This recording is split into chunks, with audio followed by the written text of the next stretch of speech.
الحمدللہ وکفا والصلاة والسلام علی عباده الذین اصطفى اما بعد فاعوذ باللہ من الشیطان الرجیم بسم اللہ الرحمن الرحیم ان تتوبا الی اللہ فقد صغت قلوبکما وَإِن تَظَاهَرَا عَلَيْهِ فَإِنَّ اللَّهَ هُوَ مَوْلَاهُ وَجِبْرِيلُ وَصَالِحُ الْمُؤْمِنِينَ وَالْمَلَائِكَةُ بَعْدَ ذَلِكَ ظَهِيرٌ عَسَى رَبُّهُ إِن طَلَّقَكُنَّ أَن يُبْدِلَهُ أَزْوَاجًا خَيْرًا مِّنكُنَّ مُسْلِمَاتٍ مُؤْمِنَاتٍ قَانِتَاتٍ تَائِبَاتٍ عَابِدَاتٍ سائحات سیبات وابکارا یا ایھا الذین آمنوا قوا انفسکم واہلیکم نارا وقودھا الناس والحجارہ علیہا ملائکۃ غلاظ شداد لا یعصون اللہ ما امرہم ویفعلون ما یؤمرون یا ایھا الذین کفروا لا تعتذروا اليوم انما تجزون ما کنتم تعملون صدق اللہ العظیم رب اشرح لی صدری ویسر لی امری واحلل عقدۃ من لسانی یفقہوا قولی اللہم ربنا الہمنا رشدنا واعذنا من شرور انفسنا اللہم ارنا الحق حقا وارزقنا اتباعہ وارنا الباطل باطلا وارزقنا اجتنابہ آمین یا رب العالمین۔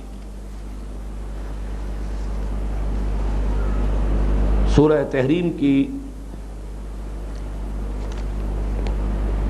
4 آیات کا ہم مطالعہ کر چکے ہیں،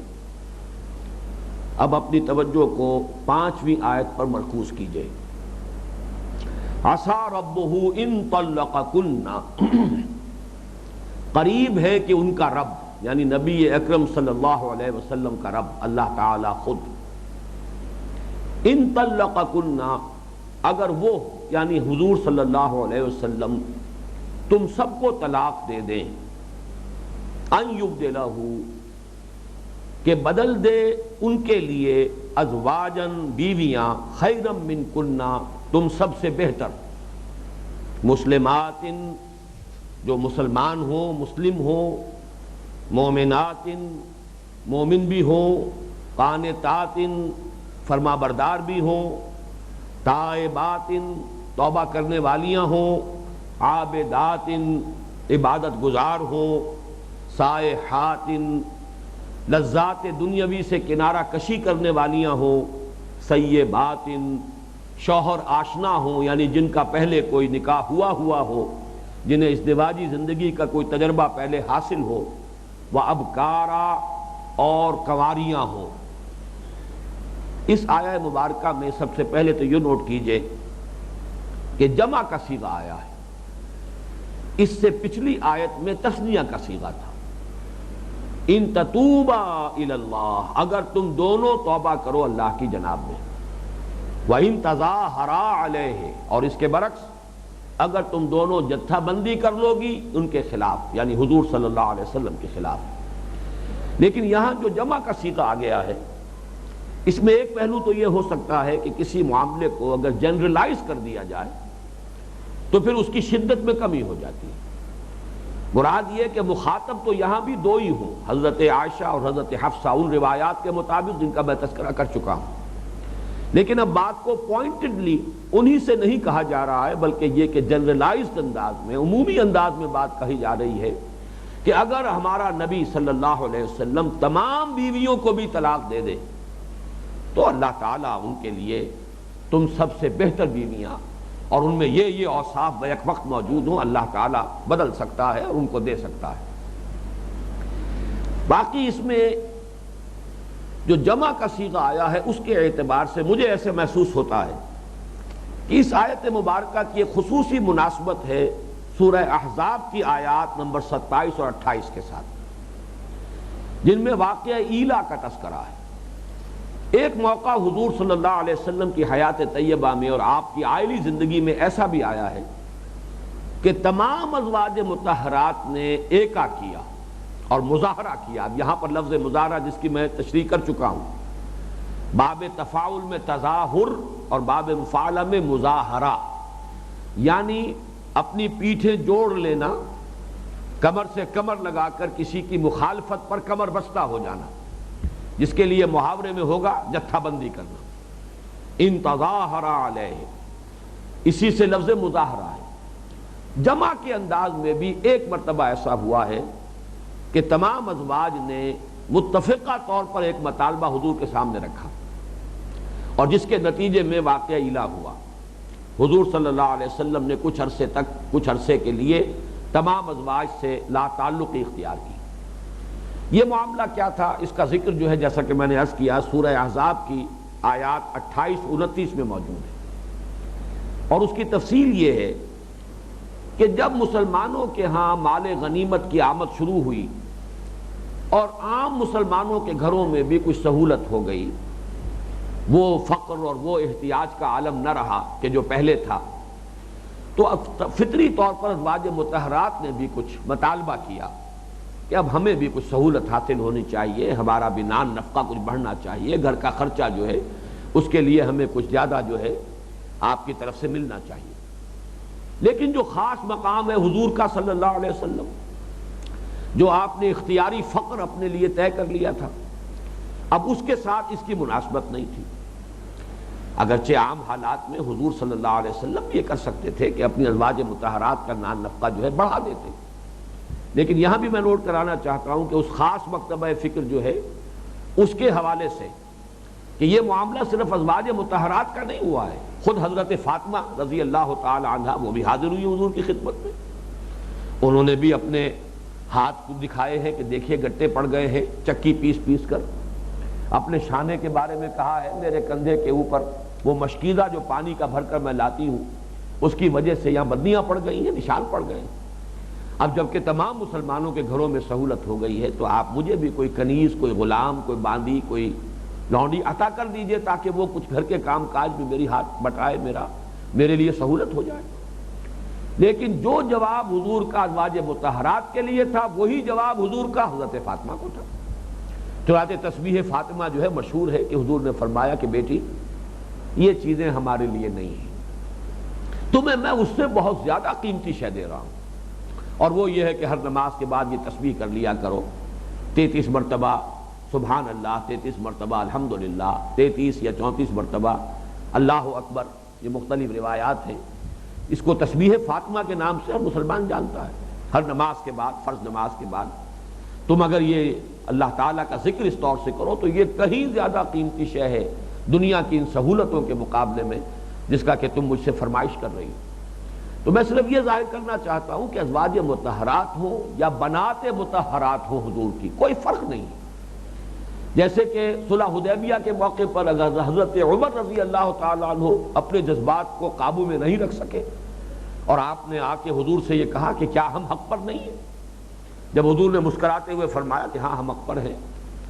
تو پھر انہوں نے عرض کیا تو پھر ہم دب کر صلح کیوں کر رہے ہیں؟ حضور صلی اللہ علیہ وسلم نے مسکرا کر جواب دیا میں اللہ کا نبی ہوں اور وہی کر رہا ہوں جس کا مجھے حکم ہے۔ لیکن یہ کہ حضرت عمر کو ساری عمر ملال رہا ہے کہ میں نے اس وقت گستاخی کا انداز اختیار کر لیا، لیکن عین اسی وقت حضرت علی سے بھی یہ معاملہ ہوا کہ جب سہیل ابن عمرو نے کہا ہے کہ یہ معاملہ جو ہے آپ کے نام کے ساتھ محمد الرسول اللہ یہ الفاظ یہاں نہیں لکھے جائیں گے، اس لیے کہ یہ تو ایک ایسی وہ دستاویز ہے کہ جس پر ہم سب کے دستخط ہوں گے، معاہدہ ہے، تو ہم تو آپ کو اللہ کا رسول نہیں مانتے، ہم کیسے دستخط کریں گے؟ لہذا یہاں ہونا چاہیے یہ معاہدہ ہے محمد ابن عبداللہ اور قریش کے مابین۔ تو حضور مسکرائے، تم چاہے مانو یا نہ مانو میں اللہ کا رسول ہوں، لیکن حضرت علی سے ساتھ یہ کہہ دیا کہ مٹا دو، رسول اللہ کے الفاظ مٹا دو۔ حضرت علی نے عرض کیا کہ میں یہ کام نہیں کر سکتا کہ آپ کے نام کے ساتھ رسول اللہ کے الفاظ لکھے ہوئے مٹا دوں۔ تو حضور نے فرمایا مجھے بتاؤ کہاں ہے، اور اپنے دستے مبارک سے مٹا دی۔ ان چیزوں کو اس لیے میں ہائی لائٹ کر رہا ہوں کہ اصل میں وہ جو ایک بعد اور فصل اور جو تقسیم پیدا کر دی گئی ہے صحابہ کرام کے مابین، اس کو ہمیں اسے ختم کرنا ہے۔ اس پہلو سے یہاں بھی میں نے حضرت فاطمہ کا واقعہ بھی بیان کر دیا، تو ازواج مطہرات کا بھی واقعہ آتا ہے کہ انہوں نے بھی کہا تھا کہ ہمارا کوئی نان نفقہ بڑھا دیا جائے، اس کی جو تفصیل آئی ہے مسلم شریف کی روایت میں، حضرت جابر ابن عبداللہ رضی اللہ تعالیٰ عنہ سے مروی ہے۔ تفصیل یہ ہے کہ حضرت ابوبکر اور حضرت عمر رضی اللہ تعالیٰ عنہما دونوں حاضر ہوئے، اور اس وقت حضور کے گرد آپ کی ازواج مطہرات جمع تھیں، اور جس وقت کا یہ واقعہ ہے 4 ازواج تھیں آپ کے نکاح میں، حضرت عائشہ، حضرت حفصہ، حضرت سودا اور حضرت ام سلمہ رضی اللہ تعالی عنہن۔ یہ چاروں جمع تھیں اور آپ کے ارد گرد بیٹھی تھیں، حضور خاموش تھے۔ اس کیفیت میں حضرت ابوبکر اور حضرت عمر وہاں پہنچ گئے تو حضرت عمر سے خطاب کر کے حضور نے فرمایا ہن کما ترا یسألننی النفقہ، یسألننی النفقہ، یہ مجھ سے نفقہ کا مطالبہ کر رہی ہیں، یہ جس طرح بیٹھی ہوئی ہیں میرے سامنے میرے گرد، ان سب کا مطالبہ ہے مجھ سے کہ میں ان کے نفقے کے اندر اضافہ کروں۔ تو حضرت ابوبکر نے اور حضرت عمر دونوں نے اپنی صاحبزادیوں کو ڈانٹا کہ تم کیا کر رہی ہو، وہ چیز کہ جو حضور صلی اللہ علیہ وسلم کی منشا کے خلاف ہے اس کا تقاضا کر رہی ہو۔ تو یہ واقعہ جو اب ان آیات کو پڑھیے، یا ایھا النبی قل لازواجک ان کنتن تردن الحیات الدنیا وزینتہا، اے نبی کہہ دیجئے اپنی بیویوں سے، اور یہاں بھی وہ جمع کا صیغہ ازواج، اگر تم سب چاہتی ہو دنیا کی زندگی اور اس کی زینت اور زیبائش اور آرائش، فتعالین امتعکن واسرحکن سراحا جمیلا، تو آؤ میں تمہیں دنیا کا مال و متاع دولت دے کر اور پھر رخصت کر دوں، پھر اپنے گھر میں نہیں رکھ سکتا، بڑی خوبصورتی کے ساتھ رخصت کر دوں گا، مجھے کوئی ملال بھی نہیں ہوگا۔ یہ تمہیں تخییر ہے، اس کو آیت تخییر کہتے ہیں، یہ تمہارا فیصلہ ہے، اختیار تمہارے ہاتھ میں ہے، چوائس تمہارا ہے، دی چوائس از یورس، فیصلہ کر لو۔ اگر تو تمہیں دنیا کی طلب ہے اور دنیا کی زیبائش اور آرائش مطلوب ہے تو ٹھیک ہے میں دوں گا، لیکن پھر یہاں سے رخصت ہونا پڑے گا۔ وَإِن كُنتُنَّ تُرِدْنَ اللَّهَ وَرَسُولَهُ وَالدَّارَ الْآخِرَةَ، اور اگر تم اللہ اور اس کے رسول کی رضا جوئی چاہو اور دار آخرہ، آخرت کے گھر کی طالب بنو، فَإِنَّ اللَّهَ أَعَدَّ لِلْمُحْسِنَاتِ مِنْكُنَّ أَجْرًا عَظِيمًا، تو اللہ تعالیٰ نے تم میں سے جو یہ احسان کی روش اختیار کریں، یہ خوبصورت رویہ اختیار کریں کہ اللہ ہی کی طالب ہوں، اللہ کے رسول کی رضا کی طالب ہوں اور دار الآخرہ کی طالب ہو جائیں، اگر یہ تم خوبصورت روش اختیار کرو تو اللہ تعالیٰ نے تمہارے لیے بہت بڑا اجر فراہم کیا ہے، بہت بڑا اجر و ثواب جو ہے تیار کیا ہوا ہے۔ اس پر آتا ہے کہ سب سے پہلے حضور نے پھر یہ سوال جب یہ آیات نازل ہوئی حضرت عائشہ سے کیا اور کہا کہ دیکھو ایک سوال میں تم سے کر رہا ہوں، اللہ کی طرف سے یہ مجھ سے کہا گیا ہے کہ میں سوال اور اختیار تمہارے سامنے رکھ دوں، اس میں جواب میں جلدی نہ کرنا، خوب سوچ لو، اپنے والدین سے مشورے کی ضرورت ہو والدین سے بھی مشورہ کر لو، سوچ سمجھ کر جواب دو اور پھر یہ آیات پڑھ لوں۔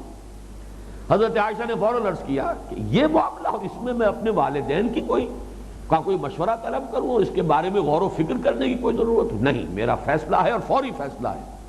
کہ میں تو اللہ کی اور اس کے رسول کی اور دار الآخرت کی طالب ہوں، مجھے دنیا اور اس کی زیبائش اور آرائش کی کوئی حوث نہیں۔ چنانچہ یہی معاملہ پھر بقیہ تینوں ازواج مطہرات کا بھی ہوا ہے۔ لیکن یہ کہ اس میں ہمارے لیے غور طلب بات یہ کہ ایک تو یہ کہ حضور صلی اللہ علیہ وسلم کی حیات طیبہ کے ان واقعات سے ہمارے لیے رہنمائی ہے، اور شاید یہ حکمت ہو اللہ کی، ہم یقین کے ساتھ تو نہیں کہہ سکتے لیکن معلوم ہوتا ہے کہ حکمت کا پہلو ہے کہ عام انسانوں کو زندگی میں جس قسم کے مسائل سے سابقہ پیش آتا ہے وہ مسائل پیش آئے حضور کو صلی اللہ علیہ وسلم، اگر وہ پیش نہ آتے تو ہمارے لیے اسوہ کہاں سے ہوتا، رہنمائی کہاں سے ملتی؟ ہمارے لیے جو ہدایت کے لیے جو مثالیں سامنے آئی ہیں وہ کیسے پیدا ہوتی؟ اس اعتبار سے ایک تو یہ کہ وہ جو ہمارے ذہنوں میں قائم ہو گیا تصور ایک ما فوق البشر اور کوئی بالکل ہی ما ورائے بشریت کوئی شخصیتوں کا، وہ بھی ذہن سے نکال دینا چاہیے۔ جو انسانی معاملات ہوتے ہیں وہ اس وقت بھی ہوتے تھے،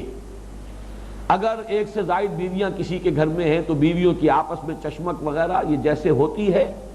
وہاں بہت یوں سمجھیے کہ بہت فرق تھا، فرق و تفاوت جیسا کہ میں نے عرض کیا، لیکن بنیادی طور پر تو احساسات عورت کے جو ہوتے ہیں جو آج ہیں اس وقت بھی تھے۔ اسی طریقے سے دنیاوی معاملات کے اندر اپنی ضروریات کے ضمن میں کچھ کشادگی کا، کچھ وسعت کا ایک جو جذبہ ہے یا خواہش ہے، یہ اگر پیدا ہوتی ہے تو کوئی خلاف فطرت بات نہیں ہے، یہ پیدا ہوئی اور انہوں نے گویا کہ ظاہر بات ہے کہ چاروں کا جمع ہو جانا یہ کسی قرارداد کے بغیر ممکن نہیں ہے کہ پہلے کچھ نہ کچھ باہم مشورہ ہوا ہوگا کہ ہم سب مل کر یہ مطالبہ کریں، اسی کا نام مظاہرہ ہے۔ یہی ہمارے ہاں جو ہوتا ہے مختلف اداروں کے اندر ملازمین کبھی کرتے ہیں، تو یہ معاملہ جو ہے جیسا کہ ہوتا ہے انسانی معاشرے کے اندر اس طرح کے معاملات ہوتے تھے، لیکن یہ کہ رہنمائی یہ ہے کہ حضور صلی اللہ علیہ وسلم کا طرز عمل کیا تھا اور پھر ازواج مطہرات کا چوائس کیا ہوا، یہ ہے ہمارے لیے کہ جو رہنمائی ہے اور ہمارے اندر عزم اور ارادے کو پیدا کرنے کے لیے یہ چیزیں ممید ہیں۔ تو میرے نزدیک اس آیہ مبارکہ کا ربط و تعلق اس واقعے کے ساتھ زیادہ جڑتا ہے، لیکن میں نے اپنے اس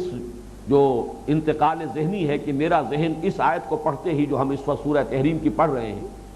تو میرا ذہن منتقل ہوا اس کی طرف، اس کا کم سے کم ایک فائدہ یہ ہوا ہے کہ وہ آیات ہمارے اس منتخب نصاب میں شامل نہیں تھیں، لیکن عائلی زندگی کا یہ ایک پہلو ہے کہ جو اس کے حوالے سے وہ بھی ہمارے اس درس میں اس وقت شامل ہو گیا تاکہ یہ مضمون جو ہے گویا کہ ہر پہلو سے مکمل ہو جائے۔ اب یہاں اس کانٹیکسٹ میں رکھیے کہ جس میں یہ آیت وارد ہوئی ہے سورہ تحریم میں کہ اگر تم دونوں کوئی ایکا کر لو گی ہمارے نبی کے خلاف،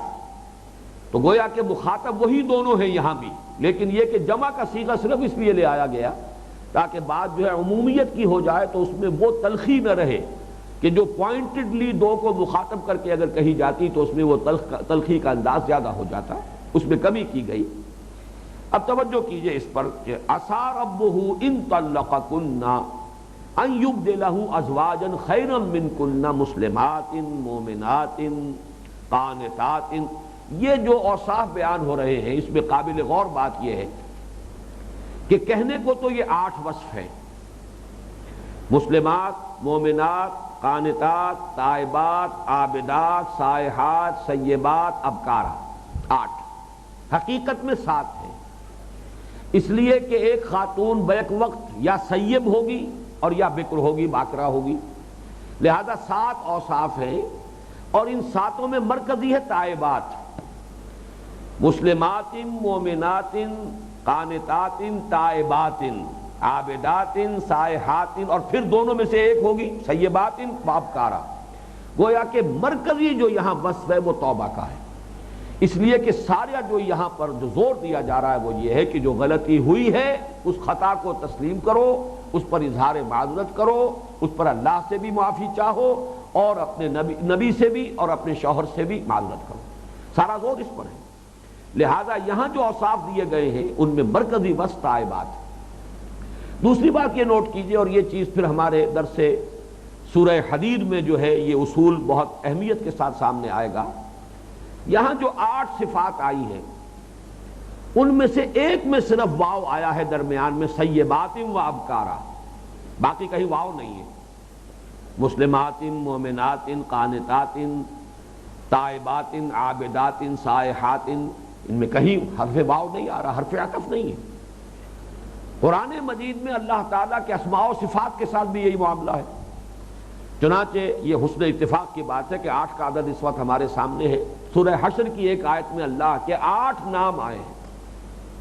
الملک، القدوس، السلام، المومن، المہیمن، العزیز، الجبار، المتکبر، کہیں حرف واو نہیں ہے، اور اس کی وجہ کیا ہے کہ اللہ کی ذات مبارکہ میں یہ ساری صفات بیک وقت موجود ہیں۔ اگر حرف عطف درمیان میں آ جائے تو عطف مغایرت کے لیے ہوتا ہے، ایک شے ہوگی تو دوسری نہیں ہوگی، دوسری گویا کہ ایک شے دوسری شے کی غیر ہے، علیحدہ ہے، جبکہ اللہ تعالیٰ کی ذات میں یہ تمام اس کے اسماء جو ہیں اور اس کی صفات، اس کی تمام شانیں بیک وقت موجود ہیں، اس لیے کہیں حرف عطف نہیں آتا۔ البتہ وہاں بھی ایک استثناء ہے، پورے قرآن مجید میں ایک مقام ہے سورہ حدید کی آیت، هو الاول والآخر والظاہر والباطن، واحد ایک مقام ہے، ورنہ 4 بھی صفات آئی ہیں سورہ جمعہ کے شروع میں، یسبح للہ ما فی السماوات و ما فی الارض الملک القدوس العزیز الحکیم، واو نہیں ہے، اور اس سے بھی آگے بڑھ کر میں نے 8 اسماء گنوا دیے، الملک، القدوس، السلام، المومن، المہیمن، العزیز، الجبار، المتکبر، حرف نہیں موجود، حرف عطف واو نہیں ہے۔ یہاں آ گیا هو الاول والآخر، اس لیے کہ نوٹ کیجئے اول اور آخر بیک وقت جمع نہیں ہو سکتے، کسی شے کا اول کسی شے کا آخر، یہ بیک وقت کیسے ہوں گے؟ اس میں تو لازماً مغایرت ہے، لہذا الاول والآخر وہاں پر حرف واو آیا ہے۔ یہی یہاں ہے معاملہ، جو یہ تمام صفات ہیں یہ تو یکجا ہیں، بیک وقت موجود ہیں۔ مسلمات، اسی لیے میں ترجمہ کر رہا تھا، یہ نہیں کہ مسلمات اور مومنات اور قانتات، یہ ترجمہ جو ہے اگر دھیان نہ کیا جائے تو یہ ترجمہ انسان کر بیٹھتا ہے، حالانکہ یہ لفظ اور جو ہے یہاں پر بالکل مناسبت نہیں رکھتا۔ وہ جو مسلم بھی ہوں، مومن بھی ہوں، فرما بردار بھی ہوں، توبہ کرنے والیاں بھی ہوں، عبادت گزار بھی ہوں، لذات دنیاوی سے کنارہ کشی کرنے والیاں بھی ہوں، یہ سب کے سب بھی کے ساتھ ہونا چاہیے کہ یہ تمام صفات بیک وقت ان میں موجود ہیں۔ اللہ تعالیٰ چاہے، اچھا اس سے اس کی بھی نفی نہیں ہوتی کہ یہ صفات ازواج مطہرات میں نہیں تھی، ازواج مطہرات میں سب میں یہ صفات موجود ہیں، اگرچہ یہ ضرور ہے کہ کسی میں کوئی خاص رجحان زیادہ ہے، کسی میں کوئی خاص رجحان زیادہ ہے۔ یہ بھی دیکھیے لفظ 8 ہی آ رہا ہے، اس میں بھی حرف عدد جو ہے 8 کا، کہ حضور نے فرمایا ہے کہ جنت کے 8 دروازے ہیں، اور مختلف دروازوں سے جو مختلف جو نفلی رجحانات رکھنے والے لوگ ہیں انہیں پکارا جائے گا۔ کوئی نفل نماز کا زیادہ رجحان رکھتا ہے تو ایک دروازہ وہاں ہوگا جنت کا جس سے ان کو پکارا جائے گا، ایک باب الریان ہوگا، شادابی کا دروازہ، اور یہ خاص مخصوص ہوگا ان کے لیے کہ جو روزے کثرت کے ساتھ رکھتے ہوں گے، جو نفلی روزوں کے ساتھ جنہیں طبی مناسبت ہو، باب الریان، انہیں پکارا جائے گا آئیے ادھر سے داخل ہو جائیے۔ تو 8 دروازے، اگرچہ وہ اوصاف مسلمانوں میں سب میں ہوں گے، فرض نماز سب پڑھیں گے، فرض روزے سب رکھیں گے، لیکن اضافی طور پر کسی کو نماز کے ساتھ زیادہ مناسبت ہے، تہجد گزار ہوگا، اشراق کی نماز ادا کرے گا، صلاۃ الضحیٰ ادا کرے گا جسے چاٹ کی نماز کہا جاتا ہے، اور بھی کوئی نفل جو ہے وقتاً فوقتاً پڑھتا رہے گا۔ اسی طریقے سے کسی شخص کو روزے سے زیادہ مناسبت ہے تو وہ روزے زیادہ رکھے گا نفلی۔ تو یہ تمام ازواج میں یہ اوصاف بنیادی طور پر موجود تھے، اگرچہ مختلف ازواج میں مختلف رجحانات طبع کے مطابق کوئی خاص رنگ جو ہے زیادہ گہرا تھا۔ اور جیسا کہ میں نے عرض کیا، اس میں یہاں جو مراد ہے خیرم من کننا، وہ یہ تو ہو سکتا ہے کہ کوانٹیٹیٹو پہلو جو ہے، اللہ چاہے تو تم سے بھی بڑھ کر زیادہ مومنہ اور صالحہ اور قانتہ اور تائبہ اور عابدہ اور سائحہ بیویاں اپنے نبی کے لیے عطا فرما دے، اللہ تعالیٰ کی قدرت سے بعید نہیں ہے۔ لیکن یہ کہ اس کے مفہوم مخالف اس کا لینا، معاذ اللہ کہ شاید ازواج مطہرات جو ہے ان صفات سے خالی تھی، یہ پھر وہی مکتبہ فکر ہے جس کے بارے میں میں تفصیل عرض کر چکا ہوں کہ ان الفاظ کو انہوں نے ذریعہ بنایا ہے ازواج مطہرات پر طعن کا اور ان پر تنقید کرنے کا، اور وہ حالانکہ یہ اصول ہے کہ مفہوم مخالف جو ہے وہ لینا جائز نہیں ہوتا۔ ایک جو بھی عبارت آ رہی ہے اس کا جو مفہوم سادہ ہے اسی کو سامنے رکھیے، اس کا مفہوم مخالف لے لینا ہر جگہ پر یہ اس کی اجازت نہیں ہوتی، جائز نہیں ہوتا۔ تو عسیٰ ربہ ان طلقکن یبدلہ ازواجا خیرا منکن مسلمات مومنات قانتات۔ اب ایک لفظ کی وضاحت کی ضرورت نہیں ہے۔ مسلم یہ تو گویا کہ پہلا قدم ہے اسلام لانا اور اللہ کے سامنے سپر ڈال دینا، سپر انداختن اللہ تعالیٰ کے سامنے سر تسلیم خم کر دینا۔ ایمان اگلا درجہ ہے، قلب کے اندر یقین کی کیفیت کا پیدا ہو جانا۔ قانتات، قنوت کہتے ہیں فرما برداری کی ایک کیفیت، یہ اس کا نتیجہ ہے۔ جتنا یقین گہرا ہوگا اتنی ہی فرما برداری کی کیفیت انسان کے روئے سے گویا کہ اس کیفیت کا ظہور ہو رہا ہوگا۔ تائبات، مسلسل توبہ کرنے والی ہے۔ یہ نوٹ کر لیجئے کہ توبہ ایسا نہیں ہے کہ کسی بڑے گناہ ہی پر توبہ کی جائے،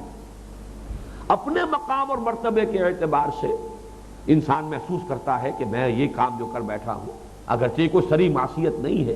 لیکن یہ کہ بہرحال جو اس کا اپنا مقام اور مرتبہ اس کے اعتبار سے فروغ ہے، اس پہلو سے توبہ کرنا۔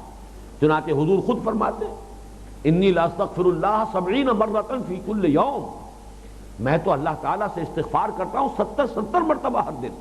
ظاہر بات ہے کہ اس کا مطلب یہ تو نہیں ہے کہ معاذ اللہ کو آپ سے معصیت کا ارتکاب ہوتا تھا، بلکہ یہ کہ آپ کے الفاظ مبارک یہ ہے کہ انہ لا یغان علی قلبی،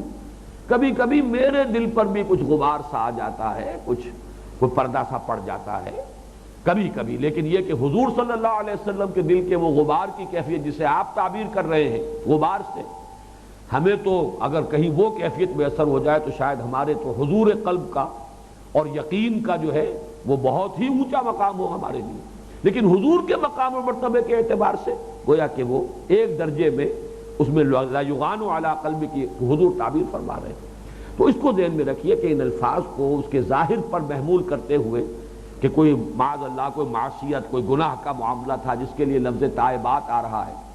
تو حضور صلی اللہ علیہ وسلم استغفر اللہ ربی من کل ذنب واتوب الیہ، اب یہ جو ہے حضور صلی اللہ علیہ وسلم اگر یہ فرما رہے ہیں تو اس کے معنی یہ ہے کہ یہ اپنے اپنے مقام اور مرتبے کے اعتبار سے اس کا مفہوم جو ہے معین کیا جائے گا۔ عابدات عبادت گزار، یہ شغف رکھنے والی، جیسا کہ میں نے عرض کیا ہے وہ 8 دروازے ہیں مختلف، جو بھی مزاج کے اعتبار سے زیادہ مناسبت کسی کو ہے اسی کے اندر اس کا زیادہ جو ہے التفات ہوگا۔ سائحات، سیاحت کا لفظ قدیم اصطلاح تھی جس کو کہ ہم ہندوستان میں بن باس کر لینا کہتے ہیں، جنگلوں میں نکل گئے، دنیاوی اور تمدنی جو آسائشیں ہیں ان سے منہ موڑ کر یہ مجاہدے ہوا کرتے تھے، ریاضتیں ہوتی تھیں، رہبانیت کا نظام تھا دنیا میں، انہیں کہا جاتا تھا کہ یہ سیاحت ہے۔ اب اسلام میں اس کا صرف دائرہ محدود ہو گیا ہے، حج پر اطلاق کیا گیا ہے، اس لیے کہ احرام کی بندشیں جو ہیں پابندیاں ہیں، روزے کو کہا گیا ہے، اسلام کی رہبانیت روزہ ہے، جہاد کو کہا گیا ہے، اسلام کی رہبانیت جو ہے جہاد فی سبیل اللہ ہے، انسان جب نکلتا ہے اللہ کی راہ میں قتال کے لیے بالخصوص تکلیفیں جھیلتا ہے، مصائب اٹھاتا ہے، برداشت کرتا ہے، آسائش اور آرام جو ہے گھر کا اس کو تجتا ہے۔ تو سائحات یہ ہے کہ دنیا کی لذتوں کی طرف توجہ نہ رہے، ادھر زیادہ انعطاف نہ رہے، بس یہ سائحات ہے۔ یہ نہیں ہے کہ ترک دنیا مراد ہے، اس لیے کہ اسلام میں تو سرے سے رہبانیت کی اجازت نہیں، لا رہبانیت فی الاسلام۔ سیبات و ابکارا، سیب وہ خاتون ہے کہ جس کا پہلے کوئی نکاح ہوا ہو، مثلا ام سلمہ رضی اللہ تعالی عنہ، حضرت حفصہ بھی بیوہ تھی اور حضور کے نکاح میں آئی ہیں، حضرت ام سلمہ بیوہ تھی حضور کے نکاح میں آئی ہیں، بلکہ غالباً ازواج مطہرات میں سے باقرہ تو سوائے حضرت عائشہ صدیقہ رضی اللہ تعالی عنہ کے اور کوئی ہے ہی نہیں، سب کی سب یا بیوائیں تھیں یا مطلقہ خواتین تھیں، حضور کے نکاح میں آئی ہیں۔ اس اعتبار سے یا پھر وہ جو ماریہ قبطیہ کا معاملہ ہے وہ چونکہ ان کو ازواج میں ان کا شمار نہیں ہے، لیکن یہ کہ ازواج مطہرات میں جو معاملہ ہے تو وہ تو سب کی سب سیبات ہے۔ اچھا، یہاں سیب کا لفظ آیا ہے باقرہ پر مقدم، اگرچہ عام احساس تو یہ ہوتا ہے کہ آدمی جب نکاح کرنا چاہتا ہے تو کنواری کو وہ زیادہ پسند کرے گا، ترجیح دے گا، لیکن واقعہ یہ ہے کہ سیب خاتون جو ہے جو پہلے سے ازدواجی زندگی کا تجربہ رکھتی ہو، اس کا اپنا اس کے اپنی اندر فضیلت کا ایک پہلو ہے، ایک شوہر کو آرام دینے میں، اس کو سکون بہم پہنچانے میں، شوہر کے احساسات سے واقفیت رکھنے میں اس کا تجربہ ہوتا ہے، جبکہ جو بھی کوئی اس طرح سے نوجوان کوئی آئے کسی کے نکاح میں، اس کے لیے تو وہ گویا کہ نئی وادی ہے اور اس کو تو اکثر و بیشتر کچھ ٹرین کرنا پڑتا ہے، ان تجربات سے گزر کر ہی پھر وہ ان تمام چیزوں کے بارے میں اس کا طرز عمل جو ہے جیسا کہ ہونا چاہیے وہ طرز عمل ہو سکتا ہے۔ تو یہاں پر سیب کو جو ہے مقدم رکھا، سیبات و ابکارا، اللہ تعالیٰ اپنے نبی کے لیے سیب بیویاں بھی اور ابکارا بھی، بکر باکرہ بیویاں بھی اللہ تعالیٰ فراہم کر سکتا ہے۔ اب اس کے بعد آئیے، یہ 5 آیات جو ہیں سورہ مبارکہ کی، یہ ذرا اپنے مضمون کے اعتبار سے مشکل بھی ہے، ان میں سے بعض کو جیسا کہ تفصیل سے میں عرض کر چکا ہوں، کچھ لوگوں نے ازواج مطہرات پر طعن کے لیے بنیاد بھی بنایا ہے، اسی لیے ہمارا خاصا وقت ان پر صرف بھی ہو گیا ہے۔ اب جو 2 آیتیں آ رہی ہیں یہ اسلام کے آئلی نظام کے ضمن میں ایک بہت اہم اور بنیادی مضمون کو لیے ہوئے ہیں، اور ایک اعتبار سے یوں سمجھیے سورہ تغابن میں جو اہل و عیال کے ضمن میں ایک خطرے کی بتی دکھائی گئی تھی، سرخ نشان، یا ایھا الذین آمنوا ان من ازواجکم واولادکم عدوا لکم فاحذروہم، اہل ایمان یقیناً تمہاری بیویوں میں سے بعض، تمہاری اولاد میں سے بعض تمہارے دشمن ہیں، ان سے بچ کر رہو، اپنے آپ کو محفوظ رکھو، بی آن دی الرٹ، اس لیے کہ یہ جو محبت طبعی ہے تمہارے دل میں، یہ محبت جو ہے یہ پوٹینشلی تمہارے لیے خطرناک اور مضر ہو سکتی ہے، اس لیے کہ اگر حد اعتدال سے تجاوز کر جائے گی یہ محبت تو اسی کی وجہ سے اللہ کے حدود کو تم پامال کر دو گے، حرام کو حلال کر لو گے، ان کی دلجوئی کے لیے اور ان کی فرمائشوں کو پورا کرنے کے لیے، انہیں اچھے سے اچھا کھلانے اور پہنانے کے لیے، ان کی ضروریات زندگی جو ہے بہتر سے بہتر انداز میں پوری کرنے کے لیے، اولاد کو اعلیٰ سے اعلیٰ تعلیم دلانے کے لیے۔ اگر جائز ذرائع سے ممکن نہیں ہے تو ناجائز میں منہ مارو گے، تو گویا کہ ان کی وہ محبت تمہارے لیے تباہ کن ہو گئی۔ حضور نے فرمایا کہ اس شخص سے بڑھ کر نادان کوئی نہیں ہوگا کہ جو دوسروں کی دنیا بنانے کے لیے اپنی عاقبت تباہ کر لے۔ معلوم یہ ہوا کہ اس میں ایک عداوت کا پہلو موجود ہے، دشمنی کا، ایک خطرے کی سرخ بتی موجود ہے۔ یہ تو منفی اسلوب تھا۔ اب یہاں نوٹ کیجئے، مثبت انداز میں کہا جا رہا ہے یا ایھا الذین آمنوا قوا انفسکم واہلیکم نارا، اہل ایمان بچاؤ اپنے آپ کو اور اہل عیال کو آگ سے۔ تمہارا یہ مثبت رول ہونا چاہیے۔ تم گھر کے سربراہ ہو، اللہ تعالیٰ نے تمہاری ایک بیوی ہے یا ایک سے زائد ازواج ہیں، تمہیں اولاد دی ہے، ان کو تمہارے چارج میں دیا ہے، تم مسئول ہو گئے، کلکم راع وکلکم مسئول عن رعیتہ۔ ان کی تربیت، ان کو صحیح رخ پر ڈالنا، انہیں مومن اور مسلم بنائے رکھنا یا اٹھانا، ان کی تربیت اس طور سے کرنا، بیویوں پر بھی اس طور سے نگہداشت رکھنا، ان کی بھی نگرانی کرنا۔ ایسا نہ ہو کہ ان کی محبت خود تمہارے اپنے طرز عمل میں کوئی غلط رخ جو ہے پیدا کر دے۔ پھر یہ کہ خود ان کی طرف سے ایک مسئولیت کا احساس کہ انہیں اللہ کے دین پر چلانا ہے، انہیں بھی حدود اللہ کا پابند رکھنا ہے، انہیں زیادہ سے زیادہ ترغیب دلاتے رہنا ہے کہ وہ اللہ کے دین ہی پر عامل ہو، عمل پیرا ہو، اللہ ہی کے لیے ایثار اور قربانی کے لیے ہر وقت تیار رہیں۔ یہ تمہارا مثبت رول ہے، تمہاری ذمہ داری ہے۔ آج کے دور میں جو تصور راسخ ہو چکا ہے وہ یہ ہے کہ بحیثیت سربراہ خاندان ان کی ضروریات کی کفالت میرے ذمہ ہے، کھانا، ان کا پینا، ان کا پہننا، ان کی ضروریات زندگی، بچوں کی تعلیم، اور تعلیم بھی دنیاوی، جس سے کہ وہ کوئی پروفیشن، کوئی جو ہے کوئی دنیا کے اندر حصول معاش کے لیے ان میں کوئی صلاحیت پیدا ہو جائے، بس یہاں تک جو ہے ایک سربراہ جو ہے خاندان کا وہ اپنی ذمہ داری محسوس کرتا ہے۔ یہاں اس کے برعکس کہا جا رہا ہے قو، بچاؤ۔ یہ جو تے جو ہے فعل امر ہے واحد کا صیغہ مخاطب کا، جمع قو ہے۔ ہماری دعا میں جو ہے وقنا عذاب النار، تو یہاں واو جو ہے یہ تو حقیقت میں حرف عطف ہے، فعل امر صرف ایک لفظ، ایک حرف ہے قے، وقنا عذاب النار، اے اللہ بچا ہمیں، اور اے اللہ بچا ہمیں آگ کے عذاب سے۔ قو انفسکم، اب اس میں بھی دیکھیے فطری بات کیا ہے، سب سے پہلے تو اپنے آپ کو بچاؤ، یہ بڑا فطری انداز ہے۔ حالانکہ یہاں پر اصل مضمون خاندان کا آ رہا ہے، عائلی زندگی ہے، لیکن یہ کہ یہاں بھی بات واضح کر دی ہے کہ پہلے تو اپنے آپ کو بچاؤ، اس لیے کہ قیامت کے میدان میں، میدان حشر میں بھی نقشہ یہ ہوگا نفسی نفسی۔ انسان چاہے گا یود المجرم لو یفتدی من عذاب یومئذ ببنیہ وصاحبتہ واخیہ وفصیلتہ التی تؤویہ ومن فی الارض جمیعا ثم ینجیہ۔ اس دن ہر انسان یہ چاہے گا کہ کسی طرح میں اپنی اولاد کو، بیٹوں کو، بیوی کو، والدین کو، رشتہ داروں کو، سب کو فدیے میں دے دوں، کسی طرح اپنے آپ کو بچا لوں، مجھے جہنم سے چھٹکارا مل جائے، چاہے سب کو جھونک دیا جائے۔ تو یہ جو ایک طبعی تقاضا ہے انسان کا، اپنی جان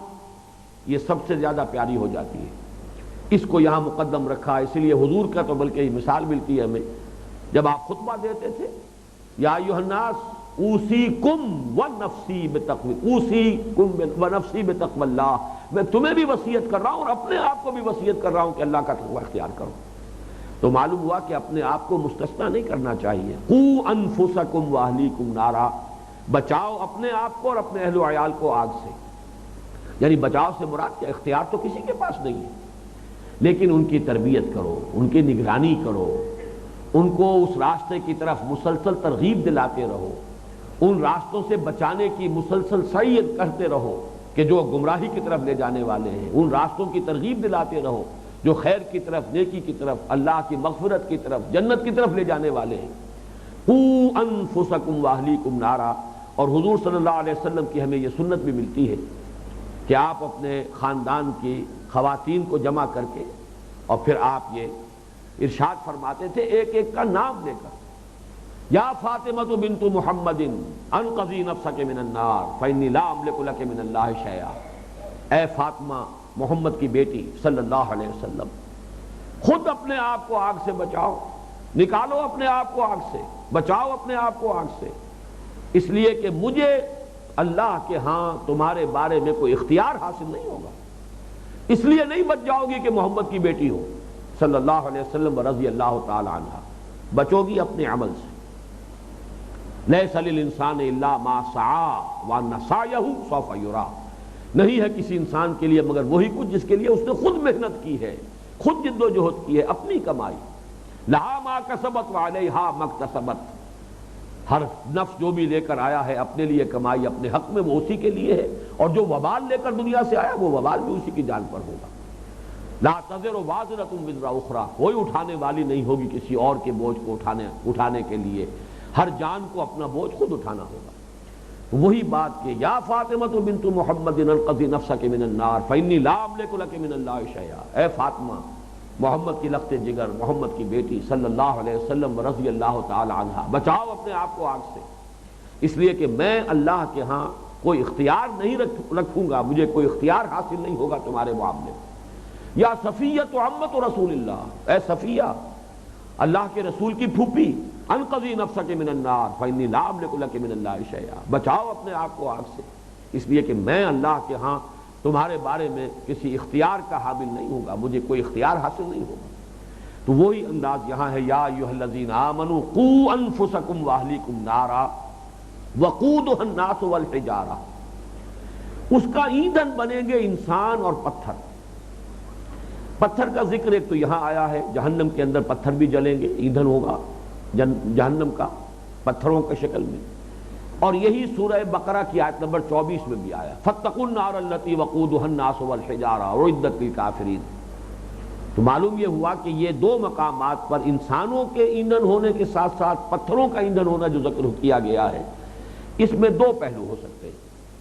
ایک تو یہ کہ اس آگ کی شدت کا، اس کی حرارت کی جو شدت ہے اس کو ظاہر کرنا مقصود ہے۔ جس آگ میں پتھر جل رہے ہوں اس کی شدت کیا ہوگی، اس کی حدت کتنی ہوگی، اس کی حرارت کس درجے کی ہوگی۔ ہمارے اپنے علم میں بھی ہے کہ جب وہ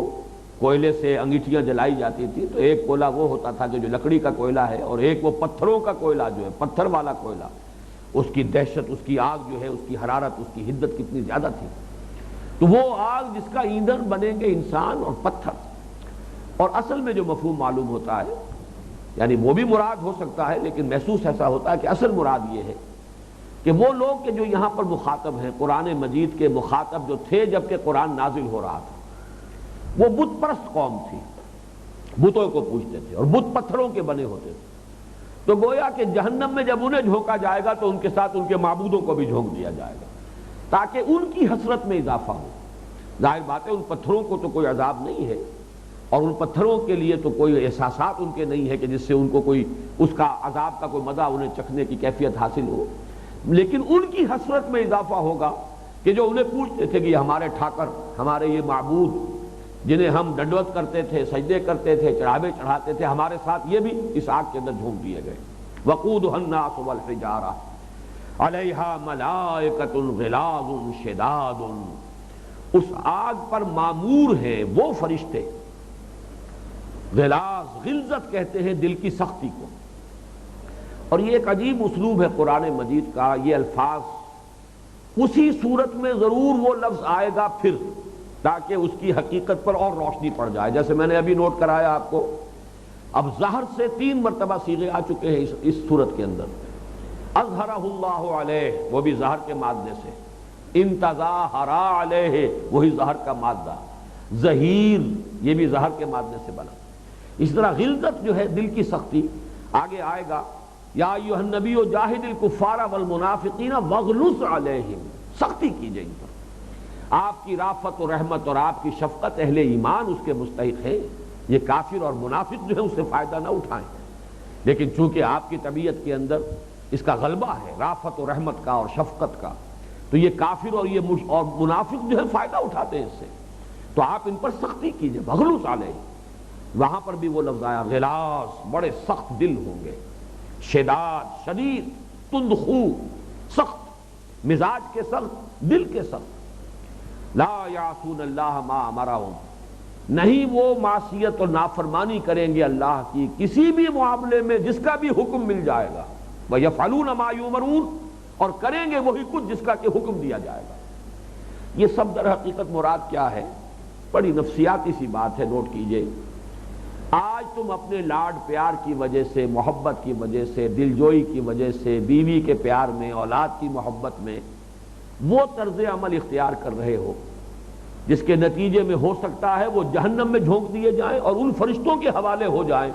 ان میں کوئی پھر محبت نہیں ہوگی، دل کی نرمی نہیں ہوگی، وہ کسی کے نالہ و شیون سے ان کے دل پسیجیں گے نہیں،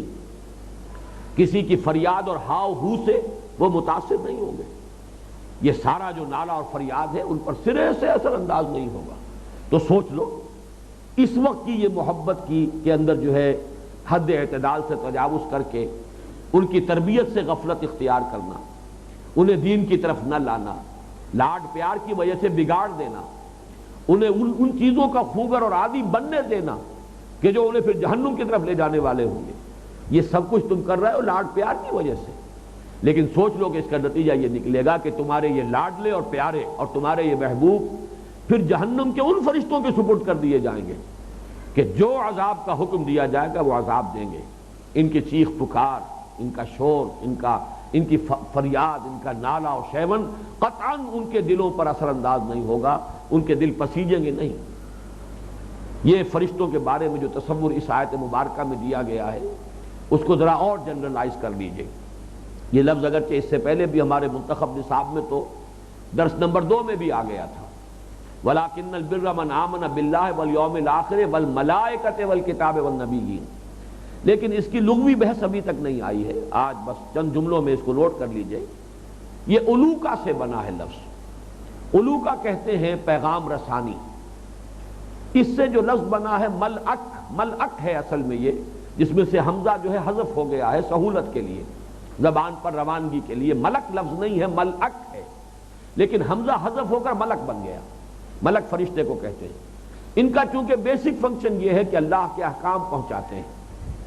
جیسے کہ ہم نے بعض روایات میں پڑھا ہے پہاڑوں کا فرشتہ،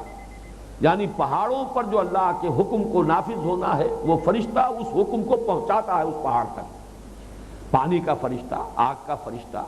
وحی کا فرشتہ وحی لے کر آ رہا ہے اللہ کے نبیوں کے پاس، اللہ کے رسولوں کے پاس۔